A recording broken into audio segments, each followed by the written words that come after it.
Friends.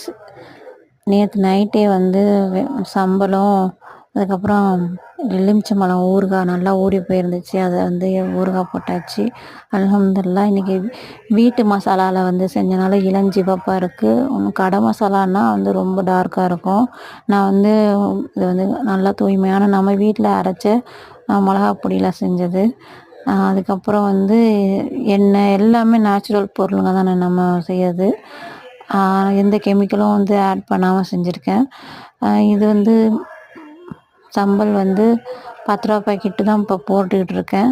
அதுவே sales ஆகிடுது. என்னால் செய்கிறதுக்கு கொஞ்சம் முடியல.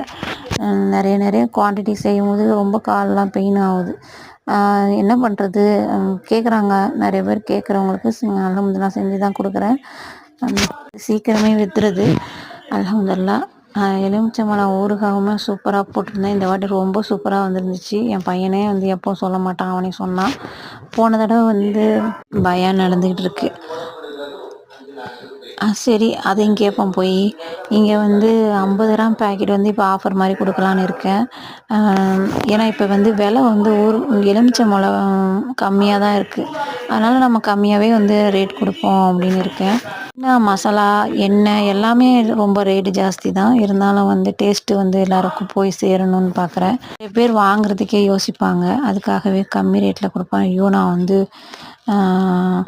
இவ்வளோ கொடுத்து நான் வாங்கணுமா அப்படிலாம் நினைப்பாங்க. அதுக்காகவே வந்து இப்போ நான் வந்து கம்மி ரேட்டில் தான் கொடுக்குறேன். அல்ஹம்துலில்லாஹ்.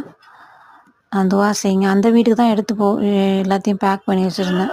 ஏன் அப்படின்னா, இந்த வீட்டில் வச்ச ஆளுக்கு ஒரு பேக்கெட் எடுத்து எல்லாத்தையும் காலி பண்ணிடுறாங்க.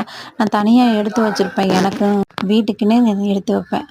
அதை வந்து சாப்பிட்டுட்டு மீதி எக்ஸ்ட்ராவே வந்து எடுக்கிறாங்க. நம்ம முதலுக்கே அப்புறம் மோசமாயிருமேன்ட்டு அங்கே எடுத்துகிட்டு போய் வச்சுருது. அதான் பண்ணிக்கிட்டு இருக்கேன் இப்போலாம். நானே எடுத்து சாப்பிட்ருவேன். ஏன்னா நம்ம வந்து கெடியான பொருளில் வந்து எதுவுமே செய்ய போகிறது கிடையாது நம்ம. அதனால் நான் வந்து சாப்பிட்ருவேன். என்கிட்ட வாங்குகிற கஸ்டமர் ரெகுலராக வாங்க தான் செய்கிறாங்க அல்ஹம்துலில்லாஹ். மெயினாக எங்கள் வீட்டுக்கு எதிரில் உள்ளவங்கள சொல்லணும். அவங்களும் ரெகுலராக வாங்குகிறாங்க. அவங்கள சொல்லியே ஆகணும். காலையிலேருந்து சாப்பிட்ல. உடனே போட்டு உடனே வந்து பேக் பண்ணி அவங்களுக்கு போய் கேட்டாங்க. அவங்களுக்கு கொடுத்துட்டு வந்துட்டேன். அதுக்கப்புறம் இங்கே வந்து கோஸ் பொரியலை தான் அந்த சத்து பொடி போட்டு சாப்பிட்றேன். அல்ஹம்துலில்லாஹ். ஏஜ் அட்டன் பண்ண பிள்ளைங்க கூட சாப்பிட்லாம். அதுக்கப்புறம் கண்ணாடியுமே வந்துருச்சு. குழந்த பெற்றவங்க கூட சாப்பிட்லாம் இட்லி பொடி. அதுக்கப்புறம் கண்ணாடியுமே வந்துருச்சு. இனிமேல் அல்ஹம்துலில்லாஹ் நல்ல முறையில் நான் ஓதலாம் தெளிவாக.